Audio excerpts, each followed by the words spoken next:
चित्रकूट में कृष्ण भक्तों की भव्य शोभा यात्रा निकाली गई। भैरो पागा से रामघाट तक हुई इस यात्रा में लाखों श्रद्धालु शामिल हुए। ढोल नगाड़ों और भजन कीर्तन के बीच रामघाट पहुंचकर भगवान कृष्ण का नौका विहार कराया गया। श्रद्धालुओं की भीड़ जय श्री राम और जय श्री कृष्ण ये जय घोष करती रही। आयोजक नारायण दत्त त्रिपाठी ने बताया कि यह परंपरा पिछले 15 वर्षों से लगातार निभाई जा रही है।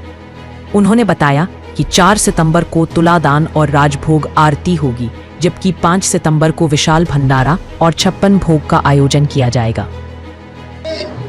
इसका मुख्य उद्देश्य स्वांता सुखा जन कल्याणार्थ है। ये मैं सन 1976 से मना रहा हूँ। बचपन में जब मैं कक्षा 3 में पढ़ता था, धीरे धीरे ये कार्यक्रम बढ़ता चला गया, लोगों का समर्थन मिलता चला गया। इस कार्यक्रम का मुख्य उद्देश्य जन कल्याणार्थ। जल विहार का मतलब होता है संसार में जल की व्यापकता हो, जल से ही जीवन है, जल में ही नारायण का वास है।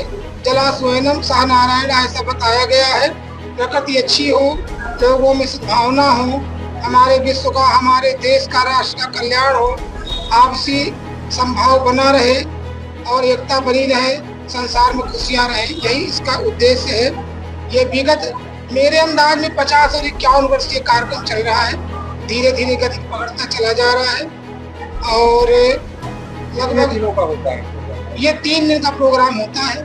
हम इसमें पहले दिन भगवान का अभिषेक करते हैं, मंदाकिनी मैया में जाकर के भगवान का नौका विहार कराते हैं। दूसरे दिन भगवान की श्री विग्रह का यथायथा विभिन्न प्रकार की वस्तुओं से अपनी संतुष्टि के लिए और जगत के कल्याण के लिए भगवान का तुलादान करते हैं और उसको लेकर के गरीबों में, गायों में, जल समूह में जो भी होता है वो वितरित करने का प्रयास करते हैं। यथासंभव लोगों को भोजन प्रसाद पवाते हैं। महाराज, ये जल यात्रा, जल विहार यात्रा आपकी कहाँ से कहाँ तक जाती है? ये हमारे आश्रम कीर्ति कुंज से लेकर के और रामघाट तक जाती है और हम लोग यहाँ से पूरे नगर भ्रमण को पैदल रूप में करते हैं। साथ में वाहन लगे होते हैं और नगर पार करने के बाद फिर हम लोग अपने अपने साधनों पर बैठ करके पुनः रामघाट के नजदीक चल जाते हैं। फिर भगवान को पालकी में बैठाल करके और घाट तक ले जाते हैं। बाद में भगवान को नौका में बैठाल करके सब लोगों के साथ भगवान भ्रमण कराते हैं, आरती करवाते हैं। उसके बाद भगवान का भजन कीर्तन करते हुए पुनः इसी स्थान पर आ जाते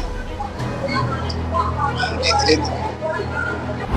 देश विदेश की तमाम खबरों के लिए सब्सक्राइब करें NKP न्यूज। जीत सच की।